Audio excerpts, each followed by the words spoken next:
brothers and sisters. We're going back, baby. Back to reality.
up, brothers and sisters? Make some noise. M-A-Z, how you doing?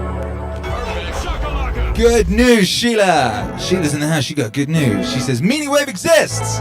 Book club is real. It's so real, baby. It just dawned on me. This ain't just a book club. Like, you go, the Meaningwave. I've been trying to work out exactly how to brand this, what to call it, you know. We've been doing this, we're on week 6 now. Well, what we're doing it here is essentially we're playing the original audiobook of Dune and we're live soundtracking it, you know. What we're doing here, what we have here is an audio movie. You know what I mean? This is a movie, baby. This is a movie. We making movies out here in the MAZ. Out here in the Meaningwave Autonomous Zone, by Jove. Shouts out to all my beautiful babies locked in. What up, you beautiful Mazda shooter? What up, Kyla Shabra? What up, Tucker? What up, Donna? What up, Walking? What up, Mimi? What up, Sheila? What up, Sudra? What up, Patrick and Pizio? And Walking Mall. You get 2 syllables. Everyone gets 2 syllables. Everyone gets jetpacks. Everyone gets that heavenly glory. Heavenly glory from one and all. How you doing, baby? It's a beautiful day to be alive here at the Biggie Recorded Human Days to be alive, by Joe. If you're locked in live, you are powerful and epic, and I appreciate you, and I appreciate you waiting. I was 15 minutes late to begin, 15 minutes later than the usual time. I was importing records into the DJ library, and it was causing the laptop to go a bit crazy. But it was a gift from God, is what it was. It was a gift from God. I've got, I'm finishing the new JBP Wave album. I've got 3 tracks left to like do final finessing on, and I've been leaving one till last that hadn't got a chorus yet, and like the melody side of the chorus. I was leaving it for right at the end to really hit it with the boom boom pow. And I just put that on just now and was just mixing the new guitars in. I got some guitars on it, you know, as you do. You get some guitars in there. They're so good. Oh my goodness. And just now, when I was supposed to be broadcasting, right? But there was an issue with the computer, so I had 15 minutes, so I was working on this song. And the melody just fell out of the sky, baby. God just gave it to me, you know? Boom, here you go, Akira the Don, here it is. It's so good. I was astounded. I was like, because when I first heard the track, I was like, I knew what the hook was, the shape of it, but it didn't initially strike me that there was an incredible, possibly greatest of all time melody there. But there was. I mean, I guess there always is, you know, it's always there somewhere. Just waiting for you to pull it out of the sky, you know, and let it be known. You know, like them people in invisible cloaks, all you got to do is chuck paint, you know, and then, you ain't invisible anymore. You know what I mean? That's me capturing them songs, you know? Just catching them. You know, like a Ghostbuster. Catching a ghost. You know? All that. Anyway, so that's really cool, guys. 15 minutes later to broadcast, but as a direct result, we now have the greatest chorus that has ever been chorused, in my knowledge of choruses. You know, I don't know a lot about choruses. I've been involved in a lot of choruses over the years, you know? Anyway, so yeah, joyful times. Shouts out to everyone. What else happened today? I finished 3 more songs for the Jordan Peterson JBP Wave album. That was great. Finished the Alex Jones and Joseph Rogan podcast whilst doing that at the same time. What else did I do? I signed maybe like 50 records or something. I don't know. I signed a lot of records. I took a lot of records to the post this morning. I did a stream. Got up and did the Meaningwave morning show. It was epic, very powerful. And then went straight to the post office with 2 giant boxes of What's Wave vinyl. So the What's Wave vinyl continues to ship. I think we're about 3/4 of the way through it. So it should all be out by the weekend. Lots of people are receiving their vinyl. I'm sure there's people in the crowd right now who got their vinyl today. Anyone out there get their vinyl today? Make some noise! What up, Members Time said this morning show was so epic with all the sax.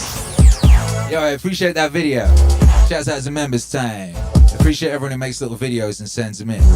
It's really great because I can send them, I can retweet those, and then people can see the glory, you know? Very useful. What's up, Pissio Cat says, it's an impressive package. Hey, nice of you to say so. What are you referring to? Oh, it says yes today. You got your What's Wave vinyl today? Yeah! And you like it? Is it beautiful? I hope it is.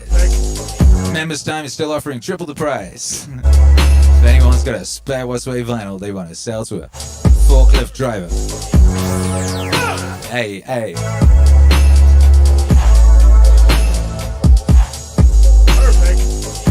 Well, I'm really glad you like it. I'm really proud of it, baby. It came out really nice. Dana1804 says, it's beautiful and Akira has excellent handwriting. Hey, thanks. I have a unique manner of writing. It's really nice actually to be able to do this because I don't have that many reasons to do handwriting these days. I used to do an awful lot of handwriting, you know. I used to letter my own comic books, so I was always writing. I used to write stories, and I didn't have a computer. I used to write a lot, and I developed my own way of writing. I have very specific A's and G's and Y's and things that I invented myself. Yeah. Perfect.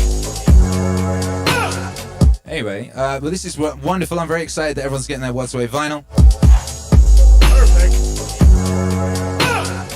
That's excellent news. Pitsio Cat said, listen to it on my new turntable and monitors, and immediately was very impressed with the mix. Hurrah! Shit sounds so good, huh? Perfect. Vinyl just sounds really nice. It just sounds warm and glorious. How is everybody doing? Sheila wants to know, are you doing a Halloween-themed show on Saturday? Perfect. Is the Pope a fake Catholic? That's what you have to say now. You can't say, is the Pope Catholic? He's not really, is he? I know what he is. But, I mean, I grew up Catholic. I knew Catholics, you know. I went to a Catholic church until they kicked me out for wearing an Iron Maiden t-shirt. But he ain't like them. I know what this guy is. Does the Pope poop in the woods? Probably does. But yeah, baby, it's Halloween on Saturday, and I think the Halloween show might be a couple of hours later than the shows normally are, because I'm going to be going trick-or-treating with the boy. You know, we're going to be going trick-or-treating, because we live in Texas, and Texas has still got a degree of decorum and civilization and freedom about it, unlike California, where they've banned Halloween. And they're banning now? Thanksgiving. They're like no more than 3 people in a house or some stupid oh my goodness. What is that guy? What is with that guy? What a creep. Ignore. I would advise to ignore, obviously. You know, if everybody ignores, they can't do anything. What can they do? What are they going to do? Perfect. Cindy Bailey, I grew up Catholic. Sheila Ferreira says, it's my hubby's birthday. What on Halloween? Spooktacular and spooktastic. That's wonderful news. Hey, who wants to hear a song from the new album, which is coming out tomorrow? Tomorrow by Joe. Tomorrow. Perfect.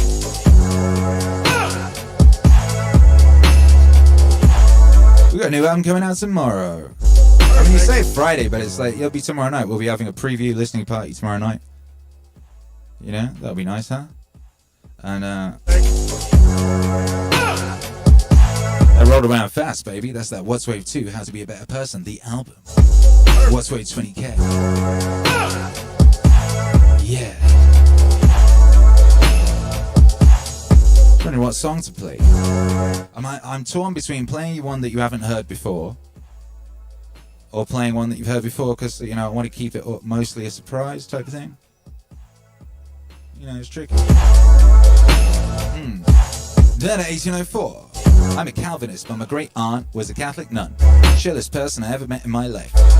Mimi B says, be safe on Saturday. Thank you. Good advice.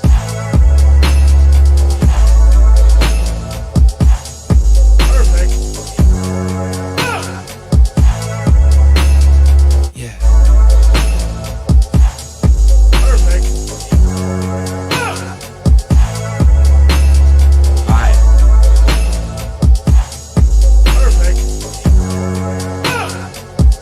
I gotta bang a few. That's it. It's banger time. Who wants a banger? It's Wednesday. It's Dune Wave. We're doing Dune Wave. We'll be going in on that very soon. But you know, we can play a few songs first and allow our brothers and sisters to come in. You know, they're in YouTube's in full-blown panic mode, so they're just straight up not sending out our notifications because I think we're on a naughty list. I think we're on a naughty list for some reason. We've got stuck in their naughty list. So smash that like and put that link in a group chat or a Discord or something so that the brothers and sisters who wanna enjoy the wave of Dune don't miss it. People are constantly saying to me, oh, Akira the Don, I didn't realize you were streaming. I only do it every day at the same time. Oh, Akira the Don, I had no idea. I didn't get a notification. I've smashed the bell and everything, Akira the Don. By Jove, you should join the Discord. Ooh, hey, this is a new song. It's called Watch. What is really going on? You can't. You can't eat 10 roasts of beef in one day. Can't live in 6 houses at once. Can't drive 3 Rolls Royces at the same time. What are you to do? Watch what is going on. Watch what happens. Nobody ever does this, you know. Nobody ever does this, you know. Watch what is going on. Watch what happens. Nobody ever does this, you know. Nobody ever does this, you know. Well, you just go make more money. You put your money back. Invest it in something else and it'll make more. You don't give a damn how it's made, so long as they make it. You don't care if they foul the rivers, put oil fumes throughout the air everywhere to kill off all the fish. So long. So long as you see these figures happen. You're not aware of anything else.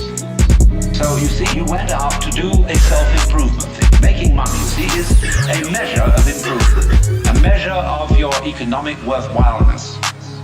Or at least that's what it's supposed to be. It isn't anything of the kind. But you went out, in other words, for the status instead of for the actuality. Watch what is going on. Watch what happens. Nobody ever does this, you know. Nobody ever does this, you know. Watch what is going on. Watch what happens.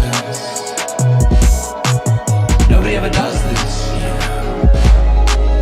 Nobody ever does this, you know.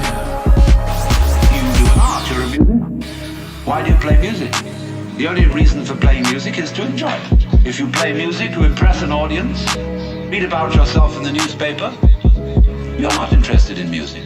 So in the same way, why do I come and talk to you? Because I enjoy it. I like the sound of my own voice. I'm interested in what I'm talking about, and I get paid for it. And that's smart in this life, to get paid for what you enjoy. So here's the situation, you see. The whole idea of self-improvement is a will-o'-the-wisp and a hoax. That's not what it's about. Let's begin where we are. What happens if you know? If you know beyond any shadow of doubt that there is nothing you can do to be better? Well, it's kind of a relief, isn't it? You say, well, now what will I do? Because we're so used to making things better. Leave the world a better place than when you found it, sort of thing. I want to be of service to other people and all these dreadfully hazy ideas. But supposing instead of that, seeing that there isn't really anything we can do to improve ourselves or to improve the world, if we realize that that is so, it gives us a breather in the course of which we may simply watch what is going on. Watch what happens. Nobody ever does this, you know. Nobody ever does this, you know. Watch what is going on. Watch what happens. Nobody ever does this, you know. Nobody ever does this, you know. Therefore, it sounds terribly simple. It sounds so simple that it almost looks as if it isn't worth doing. Have you ever just watched? Watch what's happening and watch what you are doing by way of reaction to it. Just watch it happen. And don't be in a hurry to think you know what it is. In other words, people look, say, oh, that's the external world. Oh? How do you know? The whole thing, from a neurological point of view, is happening in your head. That you think there is something outside the skull is a notion in your nervous system. There may or may not be. But it's a notion in your nervous system. You think this is the material world. Well, that's somebody's philosophical idea. You think it's spiritual. That too is somebody's philosophical idea. This real world is not spiritual. It is not material. The real world is simply...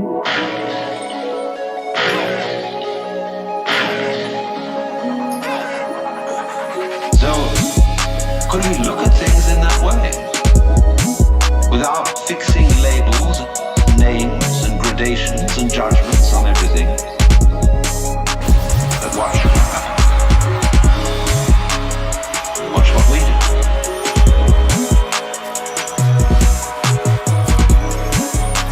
But watch what happens. Watch what we do. What? Hey, watch what is going on. Watch what is going on. Watch what is going on. That's from What's Wave 20K, aka What's Wave 2. How to Be a Better Person, the album, dropping tomorrow night on all streaming platforms. We will be having a watch party, launch premiere, preview thing. Premiere here on YouTube straight after tomorrow night's stream. We'll have a stream and then we'll go do that. Nice.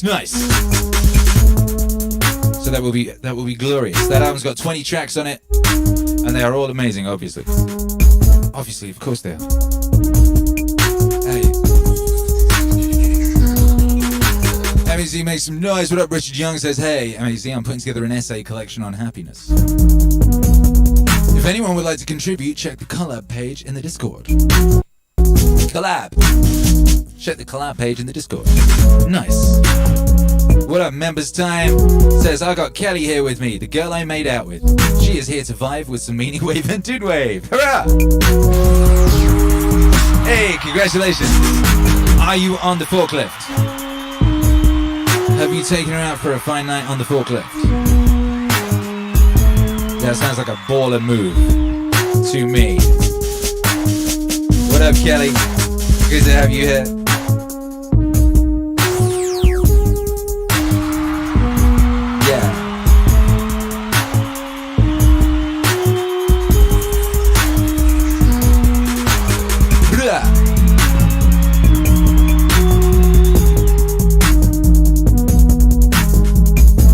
So getting ready to go in on that Dune. We've got an international high five to do. So for the international high five today, I would like you all to let me know where you are on Earth, where on Earth the part of you that brushes its teeth is, and give us a recap of the story so far, as best you can, in as few words as you can.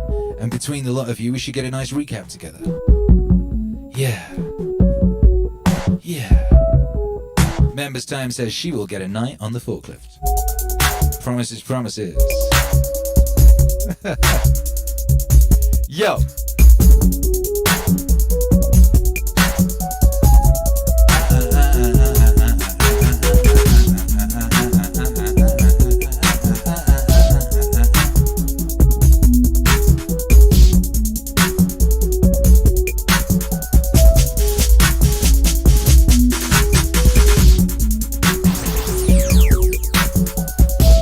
Last time, by the way, if you remember last time we finished on something of a cliffhanger. I was like, this is a real cliffhanger, this is crazy.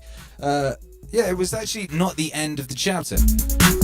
So the way that the audiobook had split itself into sections, it like missed like the last bit of that chapter. So there's actually a little bit more of last week's chapter. So we're gonna start just at that bit. It won't make much difference. Anyway, we got Walking Mall Poet in the building, says something to somebody about JBP Noah Suite. Nice. Tucker, what's cracking? Which is better to support you? Buying merch or subscribing to your channel? Honestly, whatever is better for you. Whatever is better for you is better for me. If you're the sort of person who would love to wear some epic Meaningwave clothing, then get some merch. If you're the sort of person who's not that interested in clothing, but would like some cool emojis or some downloads or something useful like that, then do that. Whatever's easiest for you, baby. And thank you for the support. Patrick Smith, recap. Insulating garage. Good reminder. Gotta scrub my jibs. Walking Millpoet, Virginia. Spice Miners, Big Worms. Who are these guys? Who are those guys? That was the last thing we finished on. Who are those guys? We needed to know who those guys were. It was Dramamas, mad Dramamas. James, what up, James? Up into his house. I missed the last one, but I'm pretty well versed on the story's first book. Good. Sheila Ferreria, yes is best. Fool Killer 3644, South Carolina. I'm drawing a blank. How do you draw a blank? That's very difficult to draw. Of all the things to draw, I don't even know how you would begin to draw a blank. Miss Superconductor, Mass Heads Unite for Dune. That's right. YouTube hero Alex, what's cracking, baby? What up, Robert? Easily traveling through Arkansas. On my way to Louisiana. Taking my wife and daughter to my side of the family. Shit's about to go down on Rackers. Yes, it is. Shit's about to go down in Louisiana, too. Shit's going down everywhere. What's going on in Poland? I saw someone say pray for Poland earlier. And just for a second, it flashed by in the chat. Shouts out to the fatherland. Well, the land of my grandfather. My grandfatherland. Members time, Virginia Beach, Virginia 757 checking in with Kelly, and what's going down there? Tell me. Dan Hurd, I had to get me 2 of these Doctor Strange What's Meaningwave teas. Oh yeah! Vibes. Mimi B's vibing from Ohio. Righteousness. Cindy Bailey, Merino Valley, spice everywhere. They was losing the spice, right? They were about to abandon a load of spice because there was worms going crazy. Giant worms rampaging in the dunes. Starting, and they were pissed off. Your boy Leo didn't want to be leaving no dunes. I mean, leaving no spice. Don't be leaving no spice, but wherever the spice is, the worms are, you know. Cosmic Kangaroo, Australia, big spicy worms.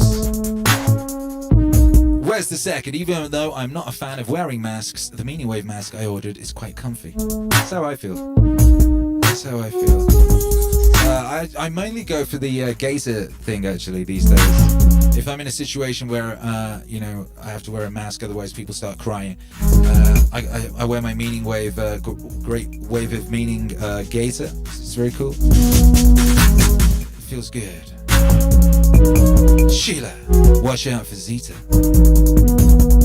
Dan Hurd, chilling in Panama City Beach, swimming in the ocean during autumn. Oh, Sheila Ferrari, then 2 guys ran out. Who are they? We're about to find out. Patrick Smith says, I cut some trees for a cool older Polish man this summer. He gave me beer. That's always a beautiful thing. Dan Hurd, very nice, yes. Yes. International audience, international high five.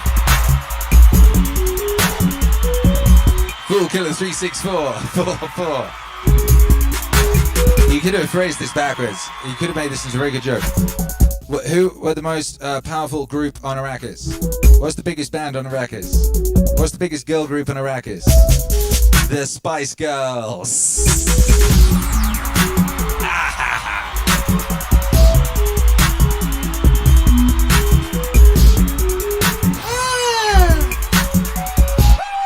Dune humor. It's very specific. And it's cool now you can, because there's Dune humor is a thing, you know, there's like a lot of Dune memes out there, there's a world of Dune memes, and now you can enter that world, you know, knowing what they're talking about. 3, 2, 1. Hold that high five, hold it. Hold the high five right there. Give people time to chat. There might be some lag somewhere. Someone could be listening on Mars, you know, we've got to make sure they get that.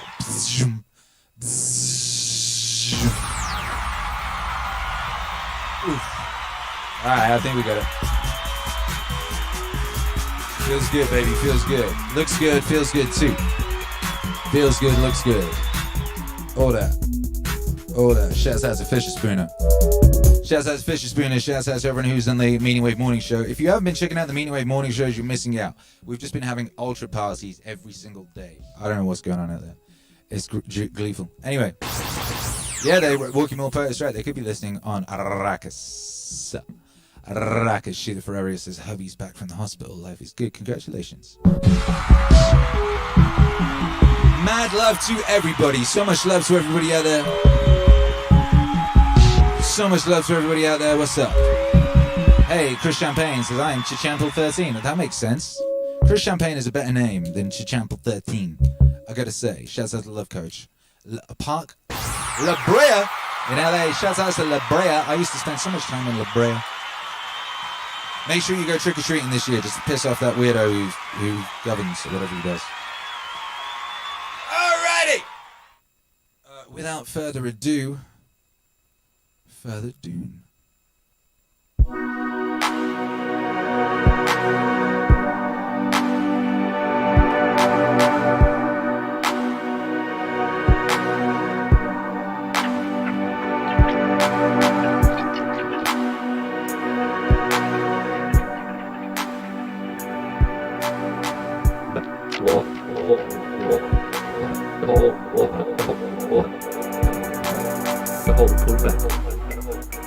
Gods, what a monster, muttered a man beside Paul. Got all our flogging spice, growled another. Someone is going to pay for this, the Duke said. I promise you that. By the very flatness of his father's voice, Paul sensed the deep anger. He found that he shared it. This was criminal waste. In the silence that followed, they heard Kynes. Bless the Maker and his water, Kynes murmured. Bless the coming and going of him. May his passage cleanse the world. May he keep the world for his people. What's that you're saying? The Duke asked. But Kynes remained silent. Paul glanced at the men crowded around him. They were staring fearfully at the back of Kynes' head. One of them whispered, Liet. Kynes turned, scowling. The man sank back, abashed. Another of the rescued men began coughing, dry and rasping. Presently he gasped, Curse this hellhole! The tall Dune man who had come last out of the crawler said, Be you still, Cos? You but worsen your cough. He stirred among the men until he could look through them at the back of the Duke's head. You be the Duke Leto, I warrant, he said. It's to you we give thanks for our lives. We were ready to end it there until you came along. Quiet, man, and let the Duke fly his ship, Halleck muttered. Paul glanced at Halleck. He too had seen the tension wrinkles at the corner of his father's jaw. One walked softly when the Duke was in a rage. Leto began easing his thopter out of its great banking circle, stopped at a new sign of movement on the sand. The worm had withdrawn into the depths, and now, near where the crawler had been, two figures could be seen moving north away from the sand depression. They appeared to glide over the surface with hardly a lifting of dust to mark their passage. Who's that down there? The Duke barked. Two Johnnies who came along for the ride, sir, said the tall Dune man. Why wasn't something said about them? It was the chance they took, sir, the Dune man said. My lord, said Kynes, these men know it's of little use to do anything about men trapped on the desert in worm country. We'll send a ship from base for them, the Duke snapped. As you wish, my lord, Kynes said, but likely when the ship gets here there'll be no one to rescue. We'll send a ship anyway, the Duke said. They were right beside where the worm came up, Paul said. How'd they escape? The sides of the hole cave in and make the distances deceptive, Kynes said. You waste fuel here, sire, Halleck ventured. Aye, Gurney. The Duke brought his craft around toward the shield wall. His escort came down from circling stations, took up positions above and on both sides. Paul thought about what the Dune man and Kynes had said. He sensed half-truths, outright lies. The men on the sand had glided across the surface so surely, moving in a way obviously calculated to keep from luring the worm back out of its depths. Fremen, Paul thought. Who else would be so sure on the sand? Who else might be left out of your worries as a matter of course because they are in no danger? They know how to live here. They know how to outwit the worm. What were Fremen doing on that crawler?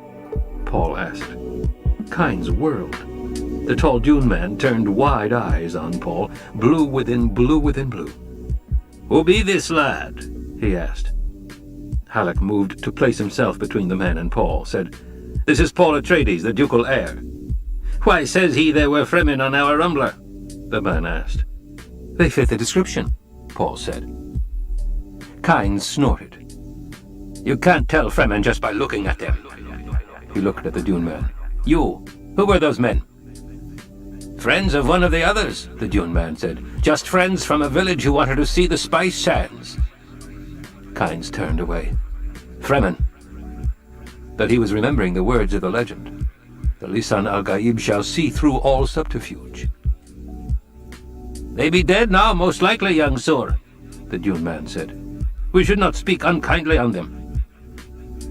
But Paul heard the falsehood in their voices, felt the menace that had brought Halleck instinctively into guarding position. Paul spoke dryly. A terrible place for them to die.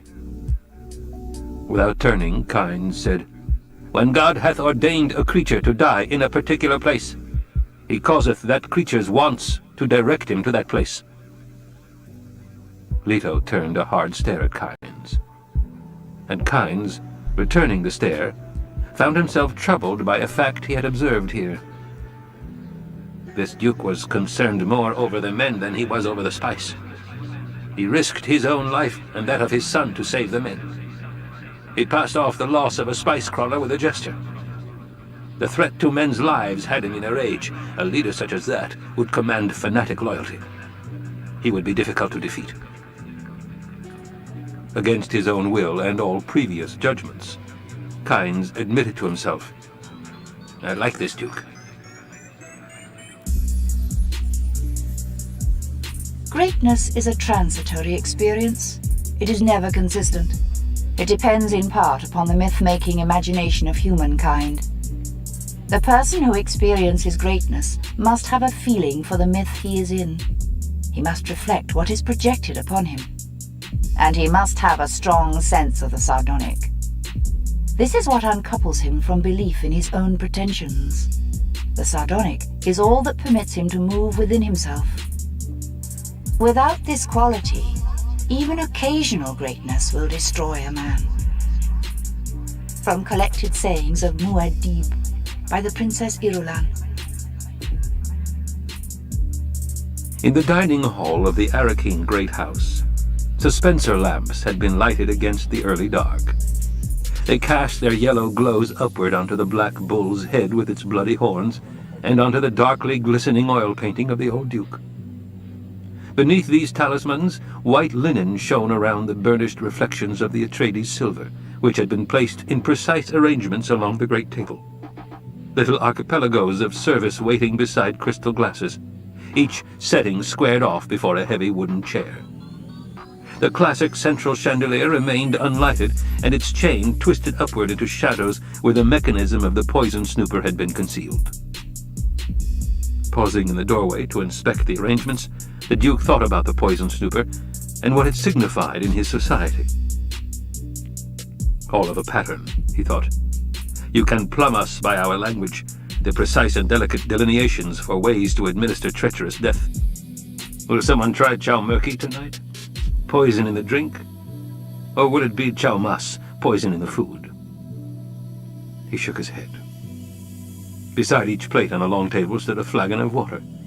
There was enough water along the table, the Duke estimated, to keep a poor Arakeen family for more than a year.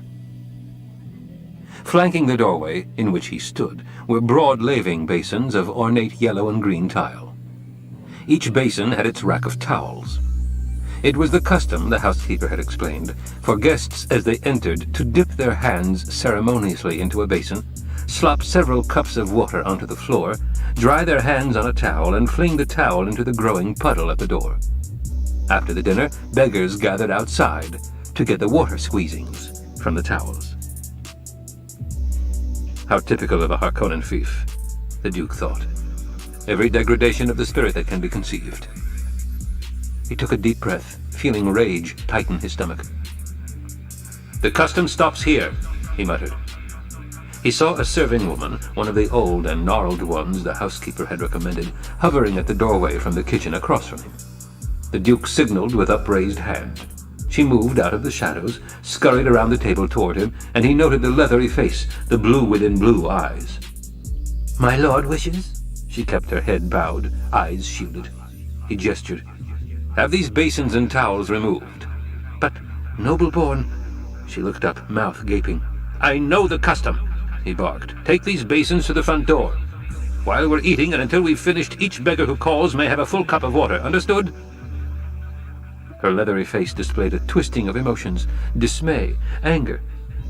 With sudden insight, Leto realized that she must have planned to sell the water squeezings from the foot-trampled towels, wringing a few coppers from the wretches who came to the door. Perhaps that also was a custom. His face clouded and he growled, "I'm posting a guard to see that my orders are carried out to the letter." He whirled, strode back down the passage to the great hall.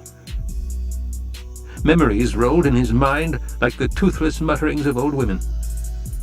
He remembered open water and waves, days of grass instead of sand, dazed summers that had whipped past him like windstorm leaves. All gone. I'm getting old, he thought. I've felt the cold hand of my mortality. And in what? An old woman's greed. In the great hall, the Lady Jessica was the center of a mixed group standing in front of the fireplace. An open blaze crackled there, casting flickers of orange light onto jewels and laces and costly fabrics. He recognized in the group a still-suit manufacturer down from Carthage, an electronics equipment importer, a water shipper whose summer mansion was near his polar cap factory, a representative of the Guild Bank, lean and remote, that one, a dealer in replacement parts for spice mining equipment, a thin and hard-faced woman whose escort service for off-planet visitors reputedly operated as cover for various smuggling, spying, and blackmail operations. Most of the women in the hall seemed cast from a specific type, decorative, precisely turned out, an odd mingling of untouchable sensuousness. Even without her position as hostess, Jessica would have dominated the group, he thought. She wore no jewelry and had chosen warm colors, a long dress almost the shade of the open blaze, and an earth-brown band around her bronzed hair. He realized she had done this to taunt him subtly, a reproof against his recent pose of coldness. She was well aware that he liked her best in these shades, that he saw her as a rustling of warm colors. Nearby, more an outflanker than a member of the group, stood Duncan Idaho in glittering dress uniform, flat face unreadable, the curling black hair neatly combed. He had been summoned back from the Fremen and had his orders from Hawat. Under pretext of guarding her, you will keep the Lady Jessica under constant surveillance. The Duke glanced around the room. There was Paul in the corner, surrounded by a fawning group of the younger Arakeen Richies, and aloof among them, 3 officers of the house troop. The Duke took particular note of the young women, what a catch a ducal heir would make. But Paul was treating all equally with an air of reserved nobility. He'll wear the title well, the Duke thought, and realized with a sudden chill that this was another death thought. Paul saw his father in the doorway, avoided his eyes. He looked around at the clusterings of guests, the jeweled hands clutching drinks, and the unobtrusive inspections with tiny remote-cast snoopers. Seeing all the chattering faces, Paul was suddenly repelled by them. They were cheap masks, locked on festering thoughts, voices gabbling to drown out the loud silence in every breast. I'm in a sour mood, he thought, and wondered what Gurney would say to that. He knew his mood's source. He hadn't wanted to attend this function, but his father had been firm. You have a place, a position to uphold. You're old enough to do this. You're almost a man. Paul saw his father emerge from the doorway, inspect the room, then cross to the group around the Lady Jessica. As Leto approached Jessica's group, the water shipper was asking, "Is it true the Duke will put in weather control?" From behind the man, the Duke said, "We haven't gone that far in our thinking, sir." The man turned, exposing a bland, round face, darkly tanned. "Ah, the Duke," he said. "We missed you." Leto glanced at Jessica. A thing needed doing. He returned his attention to the water shipper, explained what he had ordered for the laving basins, adding, "As far as I'm concerned, the old custom ends now." "Is this a ducal order, my lord?" the man asked. "I leave that to your own, conscience," the Duke said. He turned, noting Kynes come up to the group. One of the women said, "I think it's a very generous gesture, giving water to the—" Someone shushed her. The Duke looked at Kynes, noting that the planetologist wore an old-style dark brown uniform with epaulets of the Imperial civil servant and a tiny gold teardrop of rank at his collar. The water shipper asked, in an angry voice, "Does the Duke imply criticism of our custom?" "This custom has been changed," Leto said. He nodded to Kynes, marked the frown on Jessica's face, thought, "A frown does not become her, but it'll increase rumors of friction between us." "With the Duke's permission," the water shipper said, "I'd like to inquire further about customs." Leto heard the sudden oily tone in the man's voice, noted the watchful silence in this group, the way heads were beginning to turn toward them around the room. "Isn't it almost time for dinner?" Jessica asked. "But our guest has some questions," Leto said. And he looked at the water shipper, seeing a round-faced man with large eyes and thick lips, recalling Howard's memorandum, "And this water shipper is a man to watch. Lingar Butte, remember the name. The Harkonnens used him but never fully controlled him." "Water customs are so interesting," Butte said, and there was a smile on his face. "I'm curious what you intend about the conservatory attached to this house. Do you intend to continue flaunting it in the people's faces, milord?"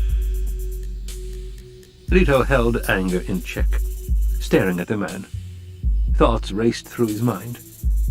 It had taken bravery to challenge him in his own ducal castle, especially since they now had Butte's signature over a contract of allegiance. The action had taken also a knowledge of personal power. Water was indeed power here. If water facilities were mined, for instance, ready to be destroyed at a signal, the man looked capable of such a thing. Destruction of water facilities might well destroy Arrakis. That could well have been the club this Butte held over the Harkonnens. "My lord, the Duke, and I have other plans for our conservatory," Jessica said. She smiled at Leto. "We intend to keep it, certainly, but only to hold it in trust for the people of Arrakis. It is our dream that someday the climate of Arrakis may be changed sufficiently to grow such plants anywhere in the open." Bless her, Leto thought.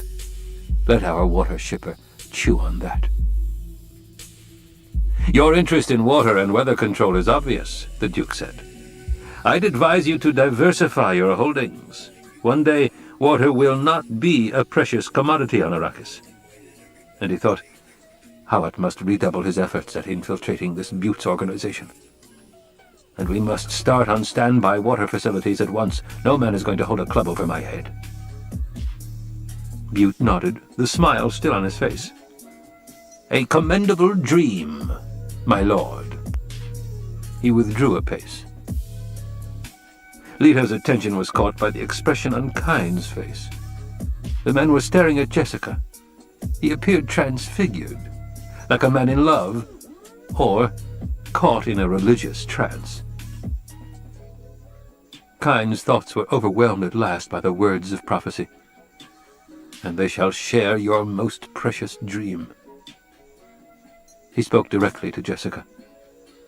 "Do you bring the shortening of the way?" "Ah, Dr. Kynes," the water shipper said. "You've come in from tramping around with your mobs of Fremen. How gracious of you."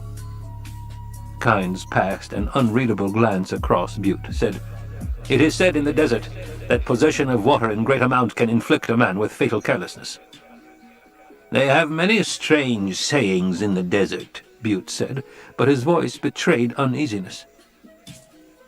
Jessica crossed to Leto, slipped her hand under his arm to gain a moment in which to calm herself. Kynes had said, "the shortening of the way." In the old tongue, the phrase translated as Kwisatz Haderach. The planetologist's odd question seemed to have gone unnoticed by the others, and now Kynes was bending over one of the consort women, listening to a low-voiced coquetry. Kwisatz Haderach, Jessica thought. Did our Missionaria Protectiva plant that legend here, too? The thought fanned her secret hope for Paul. He could be the Kwisatz Haderach. He could be. The Guild Bank representative had fallen into conversation with the water shipper, and Butte's voice lifted above the renewed hum of conversations. "Many people have sought to change Arrakis. The Duke saw how the words seemed to pierce Kynes, jerking the planetologist upright and away from the flirting woman. Into the sudden silence, a house trooper in uniform of a footman cleared his throat behind Leto, said, "Dinner is served, my lord." The Duke directed a questioning glance down at Jessica. "The custom here is for host and hostess to follow their guests to table," she said, and smiled. "Shall we change that one too, my lord?" He spoke coldly. "That seems a goodly custom. We shall let it stand for now." The illusion that I suspect her of treachery must be maintained, he thought. He glanced at the guests filing past him. Who among you believes this lie? Jessica, sensing his remoteness, wondered at it as she had done frequently the past week. He acts like a man struggling with himself, she thought. Is it because I moved so swiftly setting up this dinner party? Yet he knows how important it is that we begin to mix our officers and men with the locals on a social plane. We are father and mother surrogate to them all. Nothing impresses that fact more firmly than this sort of social sharing. Leto, watching the guests file past, recalled what Thufir Hawat had said when informed of the affair. "Sire, I forbid it." A grim smile touched the Duke's mouth. What a scene that had been! And when the Duke had remained adamant about attending the dinner, Hawat had shaken his head. "I have bad feelings about this, my lord," he'd said. "Things move too swiftly on Arrakis. That's not like the Harkonnens, not like them at all." Paul passed his father, escorting a young woman half a head taller than himself. He shot a sour glance at his father, nodded at something the young woman said. "Her father manufactures still suits," Jessica said. "I'm told that only a fool would be caught in the deep desert wearing one of the man's suits." "Who's the man with the scarred face ahead of Paul?" the Duke asked. "I don't place him." "A late addition to the list," she whispered. "Gurney arranged the invitation. Smuggler." "Gurney arranged?" "At my request. It was cleared with Hawat, although I thought Hawat was a little stiff about it. The smuggler's called Tuek. Esmar Tuek. He's a power among his kind. They all know him here. He's died at many of the houses." "Why is he here?" "Everyone here will ask that question," she said. "Tuek will sow doubt and suspicion just by his presence. He'll also serve notice that you're prepared to back up your orders against graft by enforcement from the smuggler's end as well." This was the point Howard appeared to like. "I'm not sure I like it." He nodded to a passing couple, saw only a few of their guests remained to precede him. "Why didn't you invite some Fremen?" "There's Kynes," she said. "Yes, there's Kynes," he said. "Have you arranged any other little surprises for me?" He led her into step behind the procession. "All else is most conventional," she said. And she thought, "My darling, can't you see that this smuggler controls fast ships, that he can be bribed? We must have a way out, a door of escape from Arrakis if all else fails us here." As they emerged into the dining hall, she disengaged her arm, allowed Leto to seat her. He strode to his end of the table. A footman held his chair for him. The others settled with a swishing of fabrics, a scraping of chairs, but the Duke remained standing. He gave a hand signal, and the house troopers in footman uniform around the table stepped back, standing at attention. Uneasy silence settled over the room. Jessica, looking down the length of the table, saw a faint trembling at the corners of Leto's mouth, noted the dark flush of anger on his cheeks. What has angered him? She asked herself. Surely not my invitation to the smuggler. Some question my changing of the laving basin custom, Leto said. This is my way of telling you that many things will change. Embarrassed silence settled over the table. They think him drunk, Jessica thought. Leto lifted his water flagon, held it aloft where the suspensor lights shot beams of reflection off it. As a chevalier of the Imperium, then, he said, I give you a toast. The others grasped their flagons, all eyes focused on the Duke. In the sudden stillness, a suspensor light drifted slightly in an errant breeze from the serving kitchen hallway. Shadows played across the Duke's hawk features. Here I am, and here I remain, he barked. There was an abortive movement of flagons toward mouths, stopped as the Duke remained with arm upraised. "My toast is one of those maxims so dear to our hearts. Business makes progress. Fortune passes everywhere." He sipped his water. The others joined him. Questioning glances passed among them. "Gurney," the Duke called. From an alcove at Leto's end of the room came Halleck's voice. "Here, my lord. Give us a tune, Gurney." A minor chord from the balisette floated out of the alcove. Servants began putting plates of food on the table at the Duke's gesture, releasing them. Roast desert hare in sauce cepeda, a plumage Syrian, chukka under glass, coffee with mélange, a rich cinnamon odor from the spice wafted across the table. A true pot au bois served with sparkling Caladan wine. Still the Duke remained standing. As the guests waited, their attention torn between the dishes placed before them and the standing Duke, Leto said, "In olden times, it was the duty of the host to entertain his guests with his own talents." His knuckles turned white, so fiercely did he grip his water flagon. "I cannot sing, but I give you the words of Gurney's song. Consider it another toast, a toast to all who've died, bringing us to the station." An uncomfortable stirring sounded around the table. Jessica lowered her gaze, glanced at the people seated nearest her. There was the round-faced water shipper and his woman, the pale and austere Guild Bank representative. He seemed a whistle-faced scarecrow with his eyes fixed on Leto. The rugged and scar-faced Tuek, his blue-within-blue eyes downcast. "Review, friends, troops long past review," the Duke intoned. "All to fate a weight of pains and dollars. Their spirits wear our silver collars. Review, friends, troops long past review. Each a dot of time without pretense or guile. With them passes the lure of fortune. Review, friends, troops long past review. When our time ends on its rictus smile, we'll pass the lure of fortune."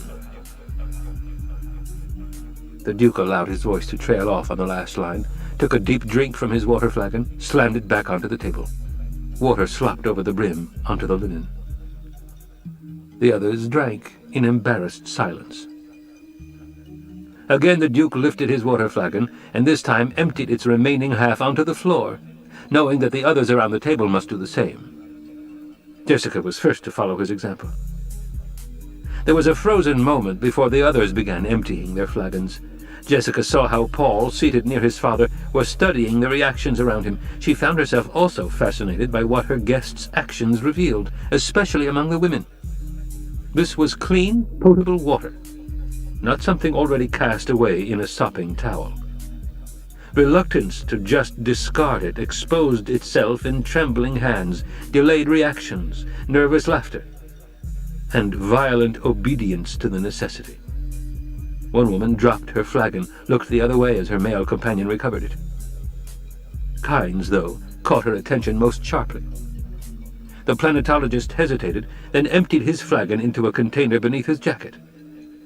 He smiled at Jessica as he caught her watching him, raised the empty flagon to her in a silent toast. He appeared completely unembarrassed by his action.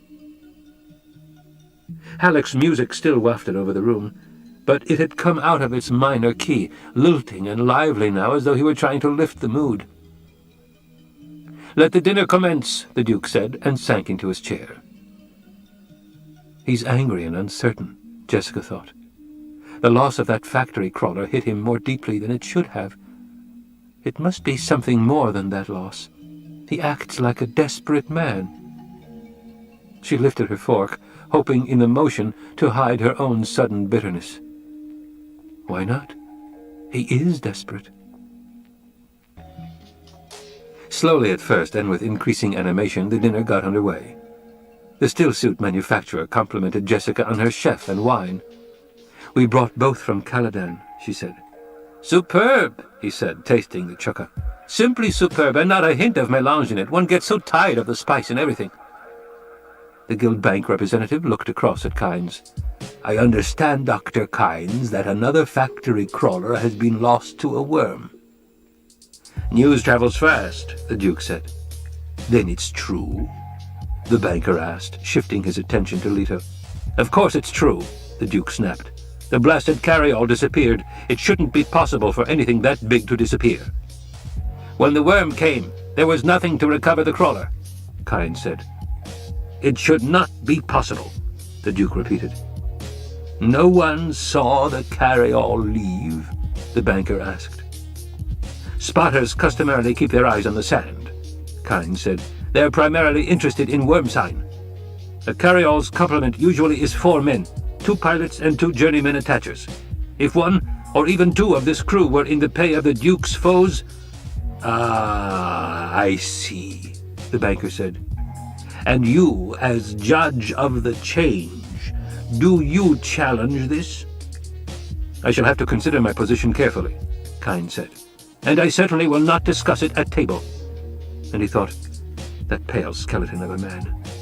He knows this is the kind of infraction I was instructed to ignore. The banker smiled, returned his attention to his food. Jessica sat remembering a lecture from her Bene Gesserit school days. The subject had been espionage and counter-espionage.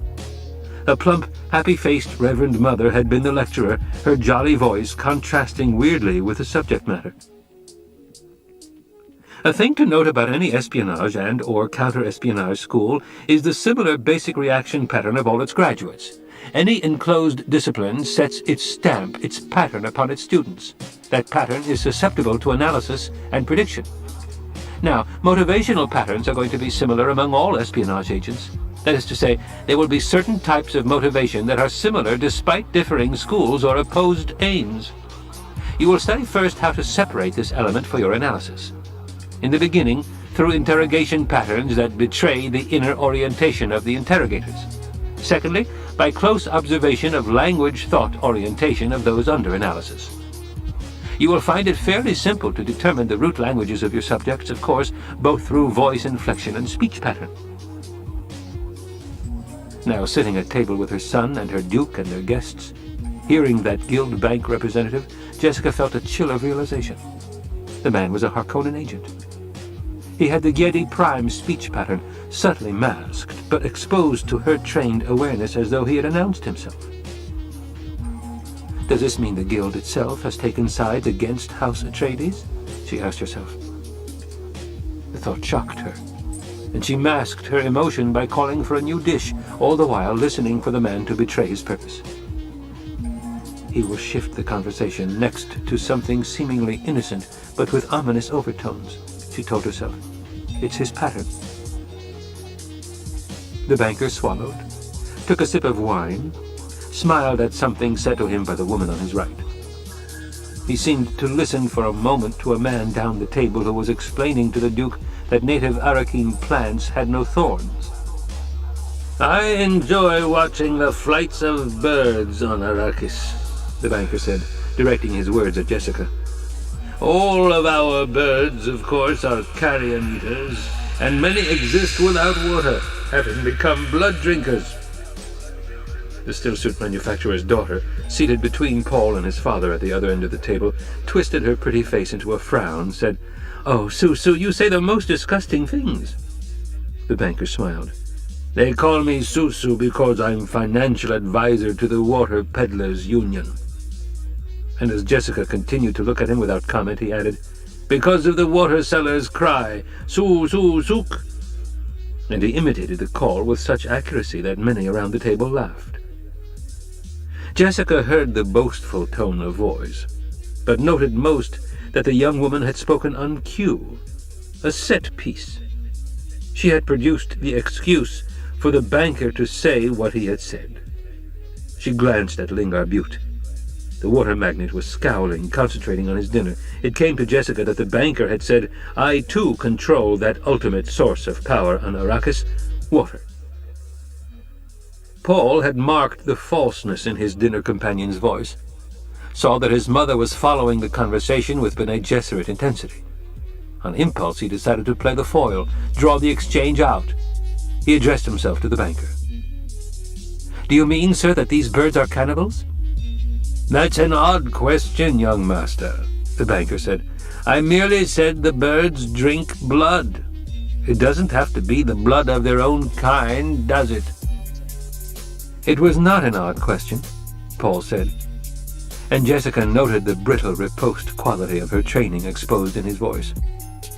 Most educated people know that the worst potential competition for any young organism can come from its own kind.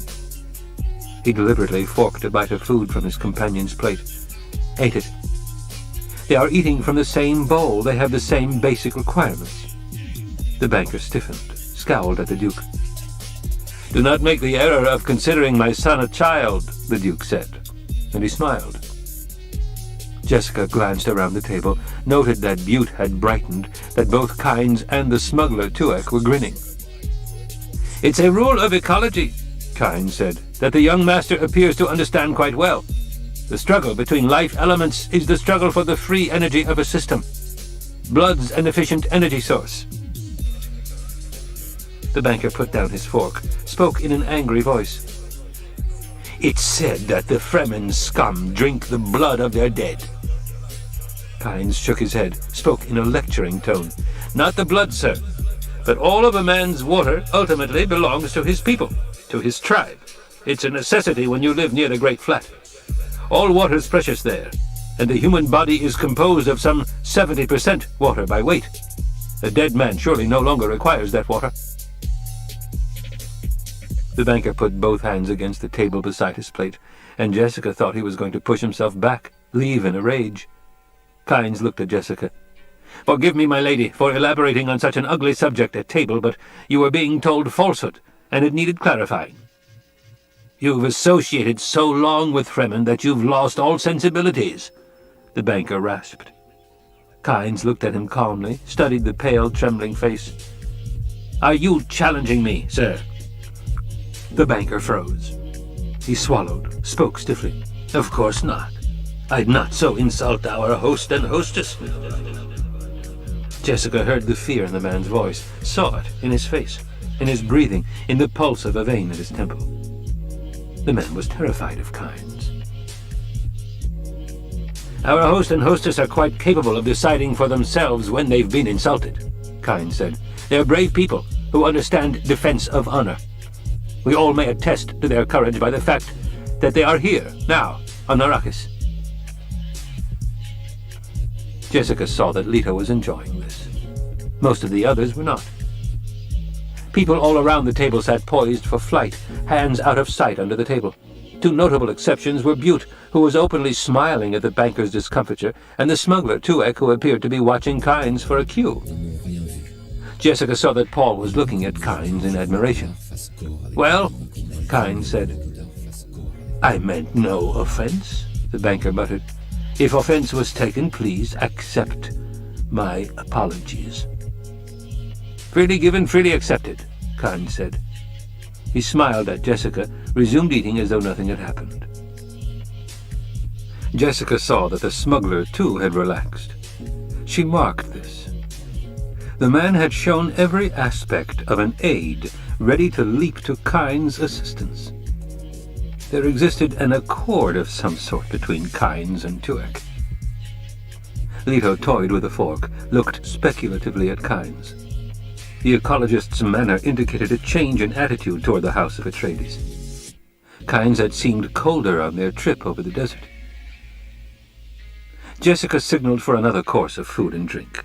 Servants appeared with langue de lapin de Garenne, red wine and a sauce of mushroom yeast on the side.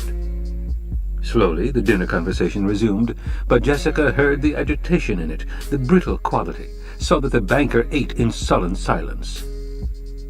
Kynes would have killed him without hesitating, she thought. And she realized that there was an offhand attitude toward killing in Kynes' manner.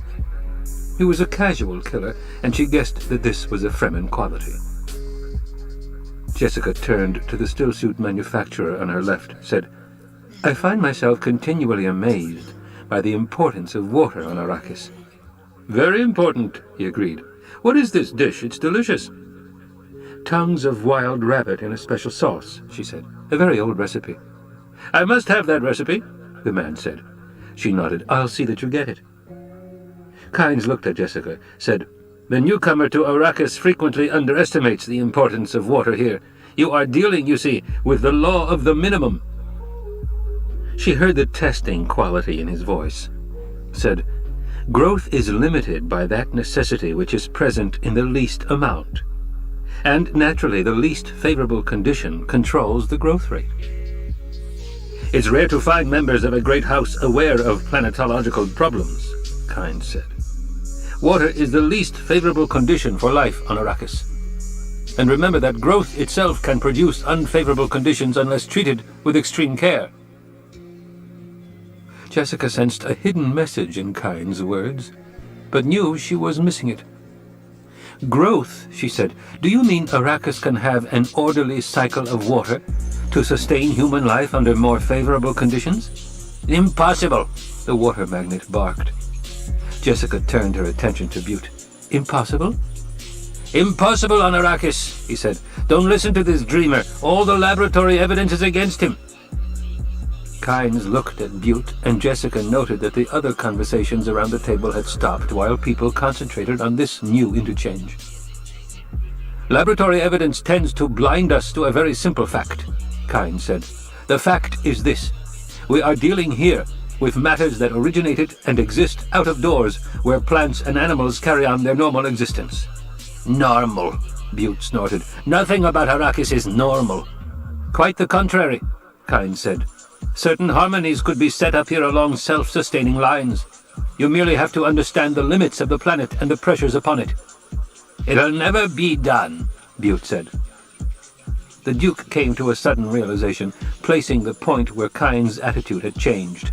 It had been when Jessica had spoken of holding the conservatory plans in trust for Arrakis. What would it take to set up the self-sustaining system, Dr. Kynes? Vito asked. If we can get 3% of the green plant element on Arrakis involved in forming carbon compounds as foodstuffs, we've started the cyclic system, Kynes said. Water's the only problem? The Duke asked. He sensed Kynes' excitement, felt himself caught up in it. Water overshadows the other problems, Kynes said.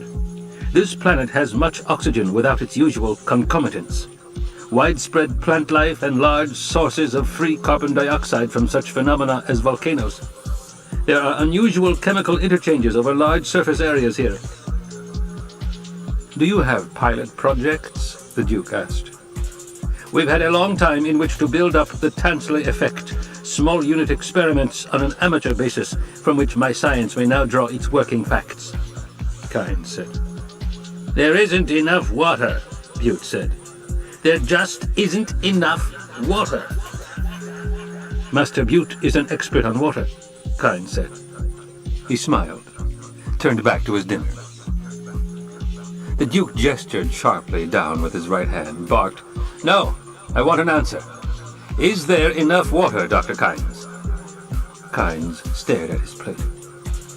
Jessica watched the play of emotion on his face.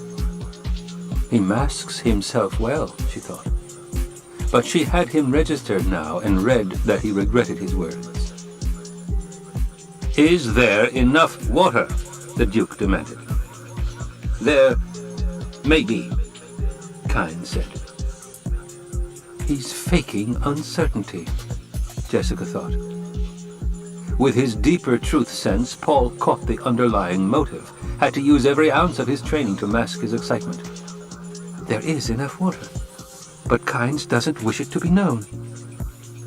Our planetologist has many interesting dreams, Butte said. He dreams with the Fremen of prophecies and messiahs. Chuckles sounded at odd places around the table.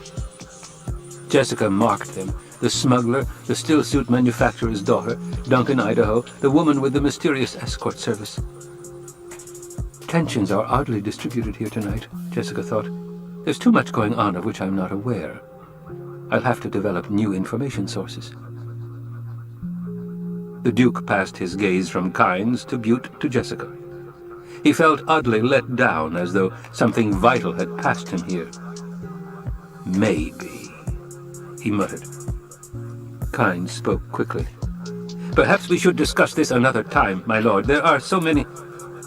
The planetologist broke off as a uniformed Atreides trooper hurried in through the service door, was passed by the guard, and rushed to the Duke's side. The man bent, whispering into Leto's ear. Jessica recognized the cap sign of Hawat's core, fought down uneasiness. She addressed herself to the stillsuit manufacturer's feminine companion, a tiny, dark-haired woman with a doll face, a touch of epicanthic fold to the eyes. "You've hardly touched your dinner, my dear," Jessica said. "May I order you something?" The woman looked at the stillsuit manufacturer before answering, then, "I'm not very hungry." Abruptly, the Duke stood up beside his trooper, spoke in a harsh tone of command. "Stay seated, everyone. You will have to forgive me, but a matter has arisen that requires my personal attention." He stepped aside. "Paul, take over as host for me, if you please." Paul stood, wanting to ask why his father had to leave, knowing he had to play this with the grand manner. He moved around to his father's chair, sat down in it. The Duke turned to the alcove where Halleck sat, said, "Gurney, please take Paul's place at table. We mustn't have an odd number here. When the dinner's over, I may want you to bring Paul to the field CP. Wait for my call." Halleck emerged from the alcove in dress uniform, his lumpy ugliness seeming out of place in the glittering finery. He leaned his balisette against the wall, crossed to the chair Paul had occupied, sat down. "There's no need for alarm," the Duke said, "but I must ask that no one leave until our house guard says it's safe. You will be perfectly secure as long as you remain here, and we'll have this little trouble cleared up very shortly." Paul caught the code words in his father's message: guard, safe, secure, shortly. The problem was security, not violence.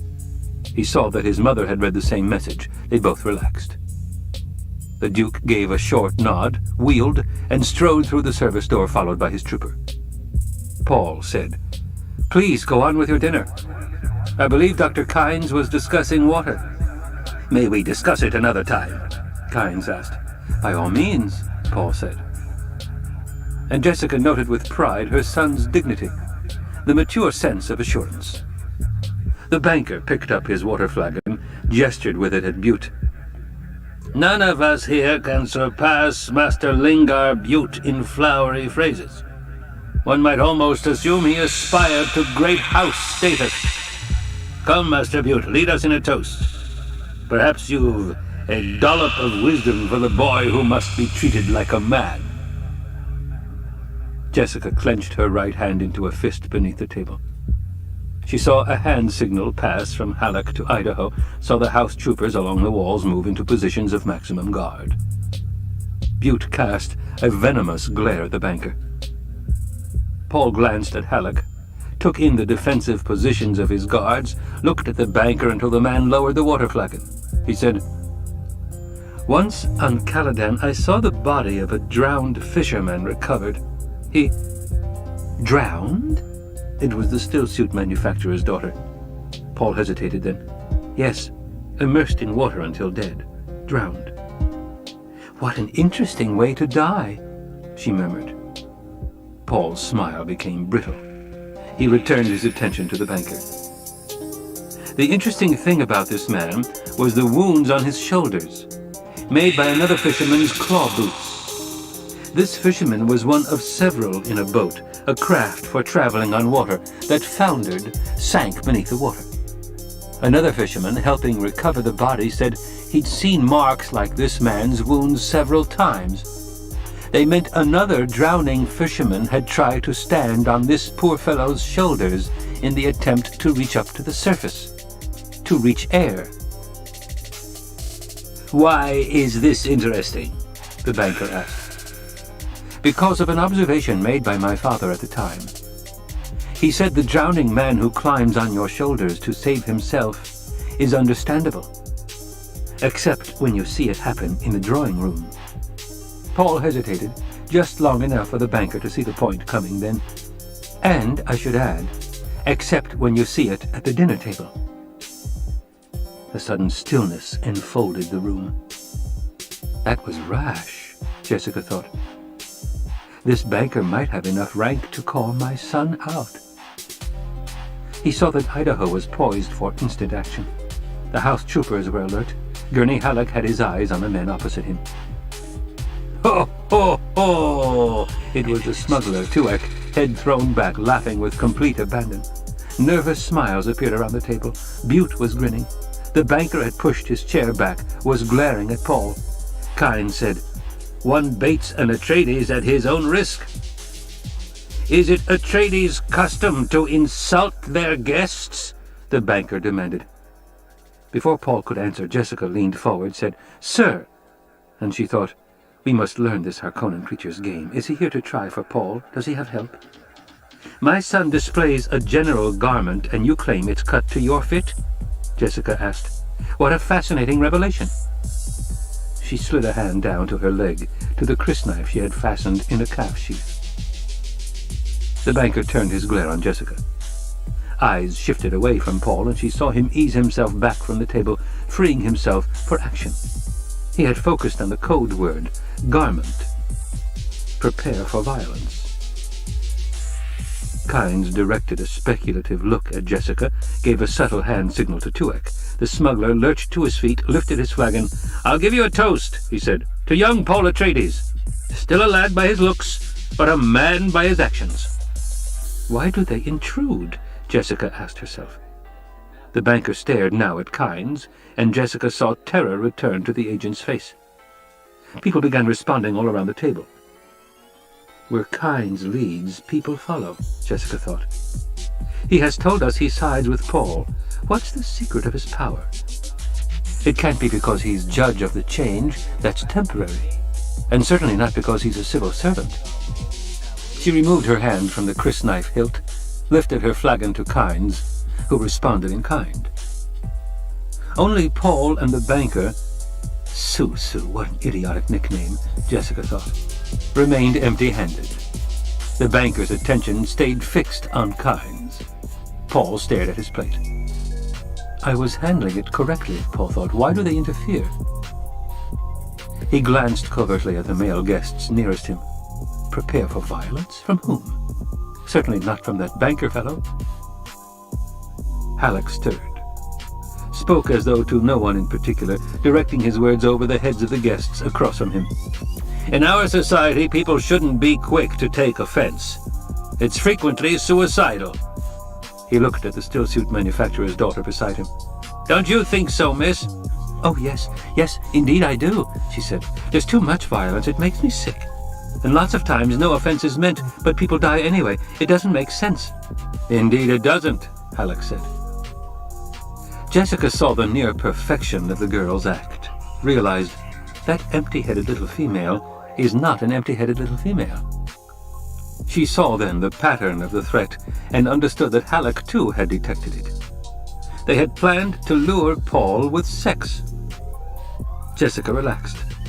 Her son had probably been the first to see it. His training hadn't overlooked that obvious gambit.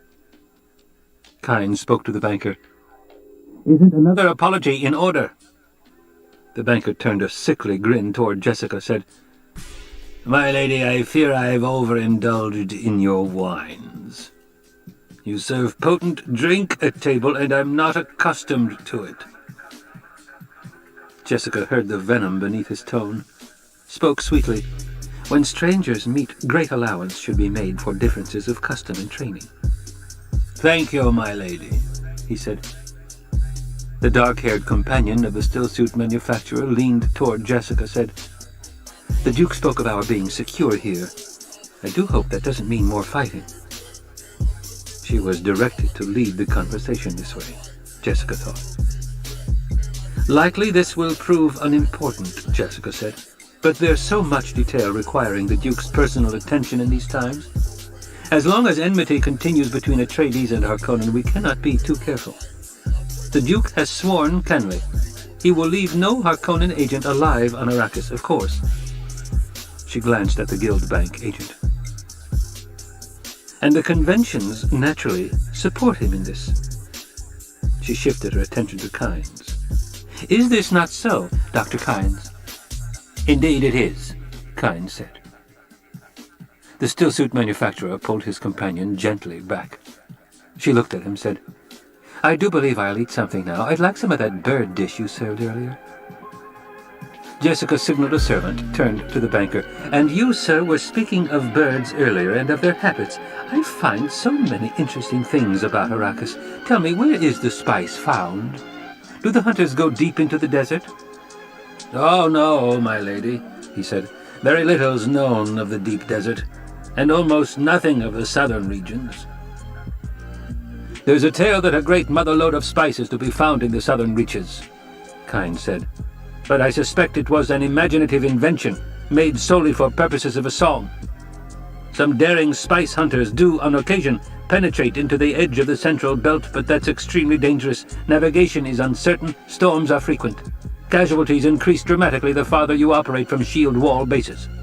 It hasn't been found profitable to venture too far south. Perhaps if we had a weather satellite... Butte looked up, spoke around a mouthful of food. It's said the Fremen travel there, that they go anywhere and have hunted out soaks and sipwells even in the southern latitudes. Soaks and sipwells? Jessica asked. Kyne spoke quickly. Wild rumors, my lady. These are known on other planets, not on Arrakis. A soak is a place where water seeps to the surface, or near enough to the surface to be found by digging according to certain signs. A sipwell is a form of soak where a person draws water through a straw, so it is said. There's deception in his words, Jessica thought. Why is he lying? Paul wondered.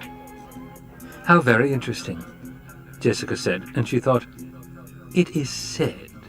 What a curious speech mannerism they have here. If they only knew what it reveals about their dependence on superstitions. I've heard you have a saying, Paul said, that polish comes from the cities, wisdom from the desert. There are many sayings on Arrakis, Kyne said. Before Jessica could frame a new question, a servant bent over her with a note. She opened it, saw the Duke's handwriting and code signs, scanned it. You'll all be delighted to know, she said, that our Duke sends his reassurances. The matter which called him away has been settled. The missing carryall has been found. A Harkonnen agent in the crew overpowered the others and flew the machine to a smuggler's base, hoping to sell it there. Both man and machine were turned over to our forces. She nodded to Tuek. The smuggler nodded back. Jessica refolded the note, tucked it into her sleeve. I'm glad it didn't come to open battle, the banker said. The people have such hopes the Atreides will bring peace and prosperity. Especially prosperity, Butte said. Shall we have our dessert now? Jessica asked. I've had our chef prepare a Caladan sweet, pongee rice in sauce dulce. It sounds wonderful, the still-suit manufacturer said. Would it be possible to get the recipe? Any recipe you desire, Jessica said, registering the man for later mention to Hawat. The still-suit manufacturer was a fearful little climber and could be bought. Small talk resumed around her. Such a lovely fabric. He is having a setting made to match the jewel. We might try for a production increase next quarter. Jessica stared down at her plate, thinking of the coded part of Leto's message. The Harkonnens tried to get in a shipment of lace guns. We captured them. This may mean they've succeeded with other shipments. It certainly means they don't place much store in shields. Take appropriate precautions. Jessica focused her mind on lace guns, wondering. The white-hot beams of disruptive light could cut through any known substance, provided that substance was not shielded. The fact that feedback from a shield would explode both lace gun and shield did not bother the Harkonnens. Why? A lace gun shield explosion was a dangerous variable, could be more powerful than atomics, could kill only the gunner and his shielded target. The unknowns here filled her with uneasiness. Paul said, I never doubted we'd find the carryall. Once my father moves to solve a problem, he solves it. This is a fact the Harkonnens are beginning to discover. He's boasting, Jessica thought. He shouldn't boast. No person who will be sleeping far below ground level this night as a precaution against lace guns has the right to boast.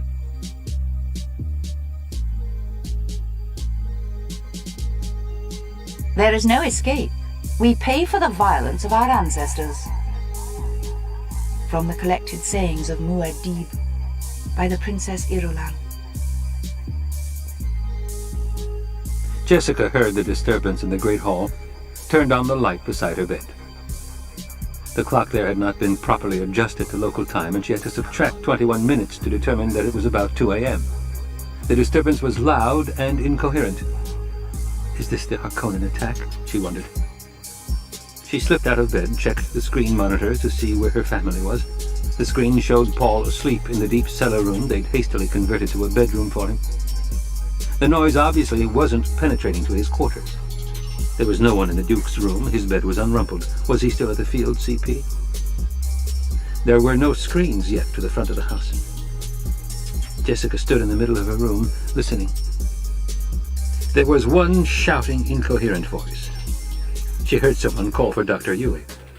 Jessica found a robe, pulled it over her shoulders, pushed her feet into slippers, strapped the crysknife to her leg. Again, a voice called out for Yui. Jessica belted the robe around her, stepped into the hallway. Then the thought struck her, what if Leto's hurt? The hall seemed to stretch out forever under her running feet. She turned through the arch at the end, dashed past the dining hall and down the passage to the great hall, finding the place brightly lighted, all the wall suspensors glowing at maximum. To her right, near the front entry, she saw 2 house guards holding Duncan Idaho between them. His head lolled forward, and there was an abrupt, panting silence to the scene. One of the house guards spoke accusingly to Idaho. You see what you did? You woke the Lady Jessica. The great draperies billowed behind the men, showing that the front door remained open. There was no sign of the Duke or Yui. Mapes stood to one side, staring coldly at Idaho. She wore a long brown robe with serpentine design at the hem. Her feet were pushed into unlaced desert boots. So I woke the Lady Jessica, Idaho muttered. He lifted his face toward the ceiling, bellowed, My sword was first blooded on Grumman. Great mother, he's drunk, Jessica thought. Idaho's dark, round face was drawn into a frown. His hair, curling like the fur of a black goat, was plastered with dirt. A jagged rent in his tunic exposed an expanse of the dress shirt he had worn at the dinner party earlier. Jessica crossed to him. One of the guards nodded to her without releasing his hold on Idaho. We didn't know what to do with him, my lady. He was creating a disturbance out front, refusing to come inside. We were afraid locals might come along and see him. That wouldn't do at all. Give us a bad name here. Where has he been? Jessica asked. He escorted one of the young ladies home from the dinner, my lady. Howard's orders. Which young lady? One of the escort wenches. You understand, my lady? He glanced at Mapes, lowered his voice. They're always calling on Idaho for special surveillance of the ladies. And Jessica thought, so they are. But why is he drunk? She frowned, turned to Mapes. Mapes, bring a stimulant. I'd suggest caffeine. Perhaps there's some of the spiced coffee left. Mapes shrugged, headed for the kitchen. Her unlaced desert boots slapped against the stone floor. Idaho swung his unsteady head around to peer at an angle toward Jessica. Killed more than 300 men for the Duke, he muttered. What I want to know is why I'm here. Can't live under the ground here, can't live on the ground here. What kind of place is this, huh? The sound from the side hall entry caught Jessica's attention. She turned, saw Yui crossing to them, his medical kit swinging in his left hand. He was fully dressed, looked pale, exhausted. The diamond tattoo stood out sharply on his forehead. The good doctor, Idaho shouted. What are you, Doc? Splitting pill man? He turned blearily toward Jessica. Making a damn fool of myself, huh? Jessica frowned, remained silent, wondering, why would Idaho get drunk? Was he drugged? Too much spice beer, Idaho said, attempting to straighten. Mapes returned with a steaming cup in her hands, stopped uncertainly behind Yui. She looked at Jessica, who shook her head. Yui put his kit on the floor, nodded greeting to Jessica, said, Spice beer, eh? Best damn stuff ever tasted, Idaho said. He tried to pull himself to attention. My sword was first blooded on Grumman. Killed a Harkonnen. Harkon, kill him for the Duke. Huey turned, looked at the cup in Mape's hand. What is that? Caffeine, Jessica said. Huey took the cup, held it toward Idaho. Drink this, lad? Don't want any more to drink. Drink it, I say. Idaho's head wobbled toward Huey, and he stumbled one step ahead, dragging the guards with him. I'm almighty fed up with pleasing the Imperial Universe, Doc. Just once we're gonna do the thing my way. After you drink this, Huey said. It's just caffeine. It's probably like all the rest of this place. Damn sun's too bright, nothing has the right color, everything's wrong, Well, it's nighttime now, Huey said. He spoke reasonably. Drink this like a good lad, it'll make you feel better. Don't want to feel better. We can't argue with him all night, Jessica said, and she thought, this calls for shock treatment. There's no reason for you to stay, my lady, Huey said. I can take care of this. Jessica shook her head. She stepped forward, slapped Idaho sharply across the cheek. He stumbled back with his guards, glaring at her. This is no way to act in your Duke's home, she said. She snatched the cup from Huey's hands, spilling part of it, thrust the cup toward Idaho. Now drink this, that's an order. Idaho jerked himself upright, scowling down at her. He spoke slowly, with careful and precise enunciation. I do not take orders from a damn Harkonnen spy. Huey stiffened, whirled to face Jessica. Her face had gone pale, but she was nodding. It all became clear to her. The broken stems of meaning she had seen in words and actions around her these past 2 days could now be translated. She found herself in the grip of anger almost too great to contain. It took the most profound of her Bene Gesserit training to quiet her pulse and smooth her breathing. Even then she could feel the blaze flickering. They were always calling on Idaho for surveillance of the ladies. She shot a glance at Huey. The doctor lowered his eyes. You knew this? She demanded. I heard rumors, my lady, but I didn't want to add to your burdens. Howat, she snapped. I want Thufir Howat brought to me immediately. But my lady, immediately! It has to be Howat, she thought. Suspicions such as this could come from no other source without being discarded immediately. Idaho shook his head, mumbled, Chuck the whole damn thing. Jessica looked down at the cup in her hand, abruptly dashed its contents across Idaho's face. Lock him in one of the guest rooms of the East Wing, she ordered. Let him sleep it off. The 2 guards stared at her unhappily. One ventured, Perhaps we should take him someplace else, milady. We could... He's supposed to be here, Jessica snapped. He has a job to do here. Her voice dripped bitterness. He's so good at watching the ladies. The guard swallowed. Do you know where the Duke is? She demanded. He's at the command post, my lady. Is Howat with him? Howat's in the city, my lady. You will bring Howat to me at once, Jessica said. I will be sitting room when he arrives. But, my lady, if necessary, I will call the Duke, she said. I hope it will not be necessary. I would not want to disturb him with this. Yes, my lady. Jessica thrust the empty cup into Mapes' hands, met the questioning stare of the blue within blue eyes. You may return to bed, Mapes. You're sure you'll not need me? Jess smiled grimly. I'm sure. Perhaps this could wait until tomorrow, Huey said. I could give you a sedative and you will return to your quarters and leave me to handle this my way, she said. She patted his arm to take the sting out of her command. This is the only way. Abruptly, high, she turned and stalked off house to room. Cold wall passages, near. She jerked the door, strode in and slammed it behind her. Jessica stood there glaring at the shield-blanked windows of her sitting room. Howat? Could he be the one the Harkonnens bought? We shall see.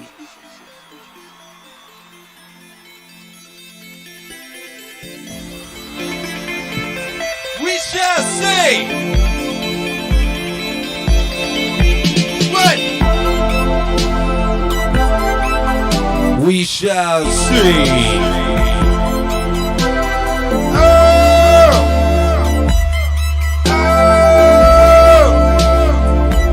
MAC, make some noise. Dune. This 6. The plot thick hand. Yeah.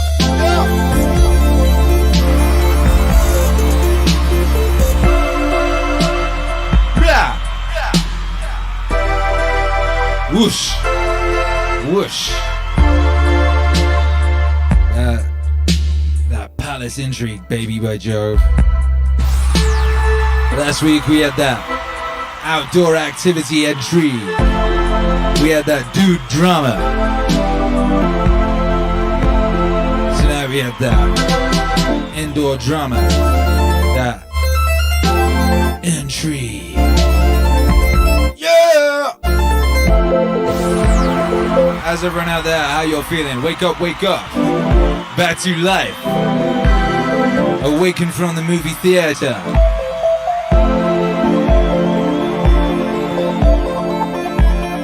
Go.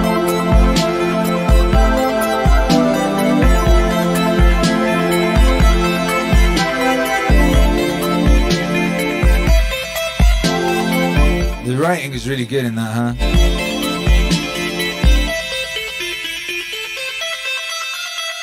The like absolute, it's kind of crazy the way you're like jumping from the inside of one head to another every like zoom.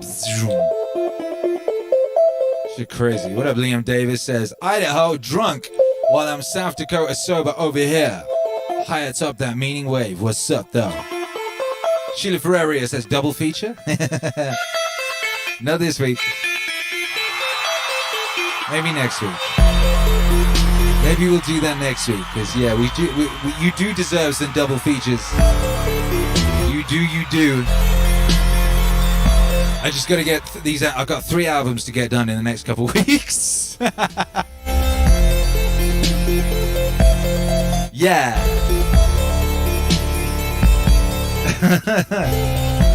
What's the vibes? How y'all doing out there? We're gonna go for the double high five. We're gonna do another international high five. Let me know where you're at and how that made you feel, by Joe. How that left you feeling. YouTube hero Alex says 'twas wonderful. Do you know what's wonderful? When YouTube hero Alex recognizes some of the music and goes, wait. Cream Soda Fago, instrumental. Yeah. Who'd have thought that would be like a perfect Dune wave type of a sonic. Perfect Dune wave type of a sonic, by Jove. Shouts out to all the Dune wave sonics. What's really cool is like, so much of the music I'm playing during this is music I really love, but it's like, I could never play it during a DJ set. You know? It wouldn't work in, I mean, like, unless it, I don't know what kind of DJ set. It certainly wouldn't work in you know, a regular DJ set. So it's really cool because it's a kind of a tone, a feeling of sonics that I really, really love, and it's really nice to have found something useful to do with it. Yeah, what up? Derek B says, feeling that spicy spice high. Yeah, that's right, baby. What up, Sheila Ferreria says, blessings to the dawn. Hey, thank you. We like blessings over here and very much appreciative of those blessings. By Jove, Sheila Ferreria in Nashville, intrigued. Word XP, dropping that guy, Mr. Liberty statue signs. That's interesting. I don't know what that means.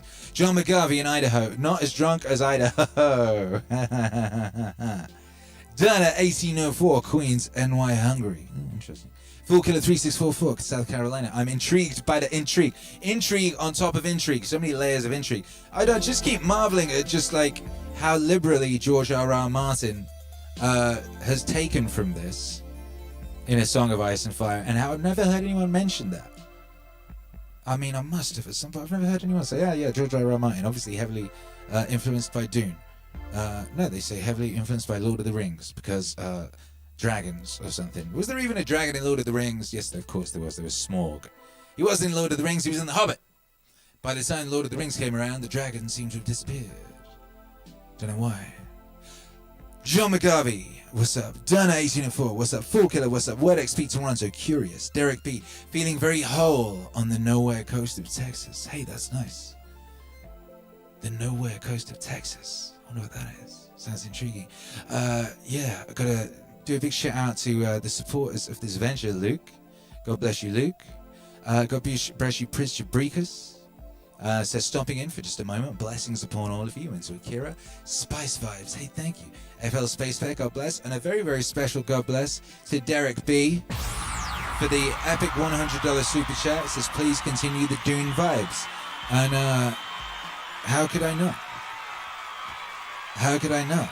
You know, we have come this far. It's too late to turn back now, by Jove. We're deep in this thing, baby. We gotta see how deep this rabbit hole goes. By Jove!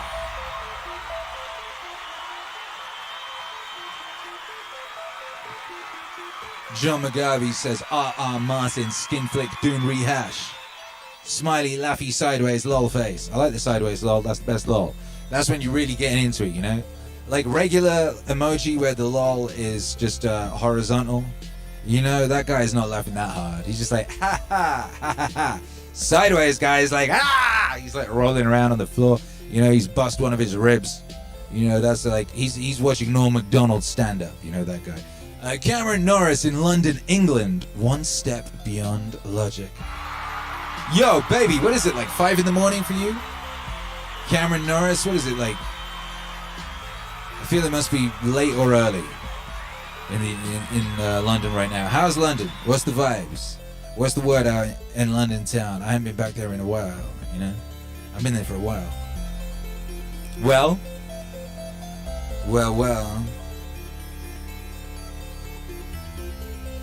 That was chapter 6, disc 6 of Dune. Cameron Norris says 2 a.m. It's a ghost town. This town. Why did you stop? I put you on a loop. How dare you? How dare you, record? You stopped and I put you on a loop. It's just rude. It's just rude, by Jove. Anyway. Nice.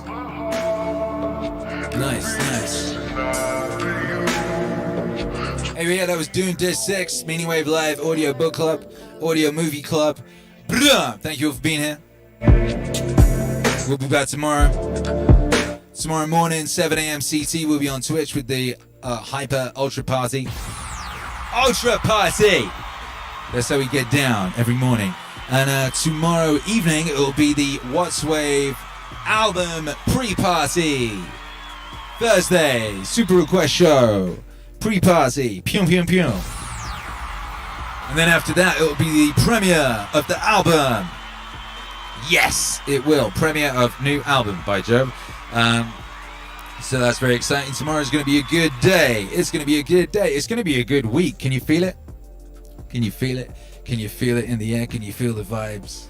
Can you feel the future racing towards you at 1,000 miles an hour with his arms wide open? It's ready, baby. It's coming. It's coming. It's coming. You just hold tight, baby. Don't you worry about a thing. It's going to be okay. It's going to be better than okay. It's going to be beautiful. It's going to be epic. It's going to be glorious. It's going to be heavenly glory, baby. That's what's up. Heaven is real and we can make it, baby, and we gon' make it. The only way is up. For you and me now. Hey, what up, Andrew? Come around me. Appreciate you, baby. He says, love to you, brother. Love to you, brother. Sheila Ferreria, full moon on Halloween. What more can you ask for? We asked for science, and science was sent. For those that have eyes to see. Hallelujah!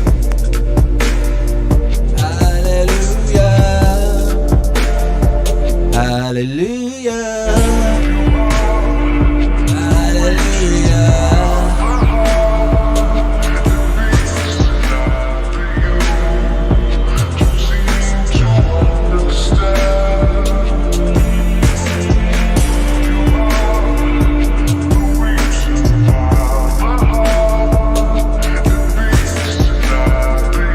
By the way, I don't know what's going on, but I've been getting lots of messages recently of people who listen on the podcast. I had this message. It says, if you ever see this, you can ignore this long message, but I really want to tell you this. I live in New York, and I've been talking to a girl in Canada since March, all of quarantine. Not too long ago, I started regularly listening to your streams on Apple Podcasts to go to bed, and in the morning when I wake up.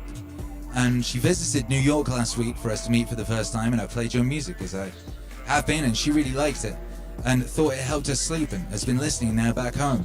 So that's pretty dope, and we connected over that. And I didn't know if she'd be into it or not. So I figured you'd like to hear that for Jim Morrison and your ancestors. I've always loved that video of him predicting the future of music, and you hands down are pulling it off the best, utilizing all these machines and sounds and voices. This would be years away, but if it works out, I want you to DJ our wedding. Much love.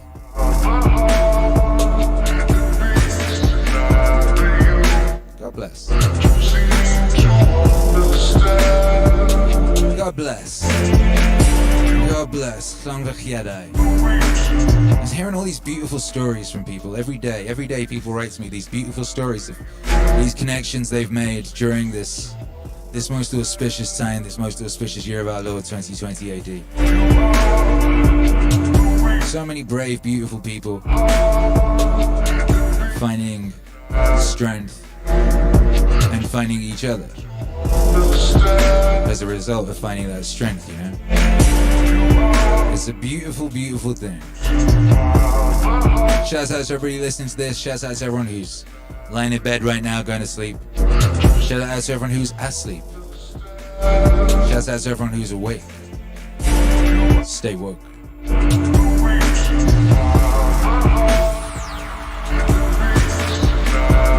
What up, Nightbot? It might sound corny, but love is the answer.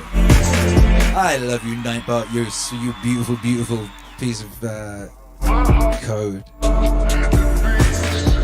Shouts out to all the code listening in right now. Hey, code. It's a beautiful day to be alive. Good morning. You are being born. Welcome to the world. It's a lovely world. We're glad you're here. Thank you for everything you're doing. Yeah. Yeah. Sheila Ferraria says, stay awake, not woke. That's what woke means. They say we take back woke. Woke wasn't theirs. Woke was ours. Woke was, well, that's what woke meant. Woke was the people who were awake. And ironically, it was like everything in this world, it was turned on its head. And those who are deepest in the Matrix took it. Take back woke and bring back swag, by Jove. It's a brave new world. Shouts out to the brave citizens of the Meaningwave Autonomous Zone. God bless you all. Thank you for being here. I'm getting out of it. As always, if you want to support the wave, there's links in the description. You can make a one-time donation via the link below. You can go to Bandcamp via the link below and download records. Follow the playlists on Spotify. Go to meaningwave.com and get an epic t-shirt and a Meaningwave monolith, a fine steel sculpture. You can get it right now. Keep an eye on the postman if you're waiting for your What's Wave vinyl, and have a look in your inbox. You'll get a notification when it's shipping, when it's on the way. Many of you have already received yours, and many of you have it on the way. As always, the most important thing you can do if you want to support the wave is let the people know Meaningwave exists. You won't be lying, you'll be telling the truth, and you'll be saving lives. This Meaningwave is saving lives every day, baby. Every day I get messages about how Meaningwave is saving lives, and it's absolutely just a beautiful thing to be a part of. It's an honor, it's a privilege, and an absolute joy. I'll see you all in a few hours, baby. Let there be a bye five. I said there'd be another international high five, didn't I? Well, this is it. Let's say this is it.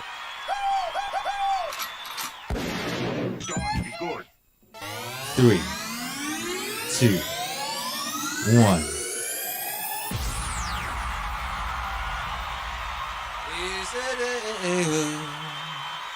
Sweet dreams, baby, and I'll see you so soon.